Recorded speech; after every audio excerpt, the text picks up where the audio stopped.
દયાદરા ગામે હઝરત મોહમ્મદ મુસ્તફા સલ્લલ્લાહુ અલૈહિ વસલ્લમનો 1501મો જન્મદિવસ ઉત્સાહભેર ઉજવાયો। દયાદરા ગામે હઝરત મોહમ્મદ મુસ્તફાનો 1501મો જન્મદિવસ ઉત્સાહ અને શ્રદ્ધાભેર ઉજવવામાં આવ્યો। મુસ્લિમ કેલેન્ડર મુજબ રબીઉલ અવ્વલનો પ્રથમ ચાંદ દેખાતા જ મુસ્લિમ સમાજમાં અનોખો ઉત્સાહ જોવા મળ્યો હતો।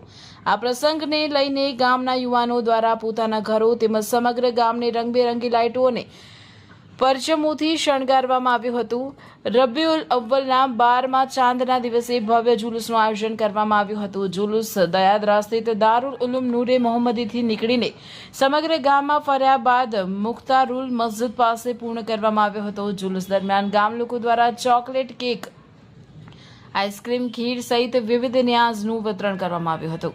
આ ભવ્ય જુલુસમાં મદ્રસામાં અભ્યાસ કરતા બાળકો તેમજ મોટી સંખ્યામાં ગ્રામજનો જોડાયા હતા। નાના બાળકો પણ ઉત્સાહપૂર્વક પરચમ લહેરાવતા જોવા મળ્યા। ગામની મુખ્તારુલ મસ્જિદ ખાતે બાલે મુબારકના દીદાર પણ સંપૂર્ણ અદબ અને આદર સાથે કરવામાં આવ્યા હતા। ઉપરાંત ગ્રામજનો માટે ભવ્ય નિયાઝનું પણ આયોજન કરવામાં આવ્યું હતું। સમગ્ર કાર્યક્રમ દરમિયાન કોઈ અનિચ્છનીય બનાવ ન બને તે માટે પોલીસ દ્વારા ચુસ્ત બંદોબસ્ત ગોઠવવામાં આવ્યો હતો। શાંતિપૂર્ણ માહોલમાં સમગ્ર કાર્યક્રમ સંપન્ન થયો હતો।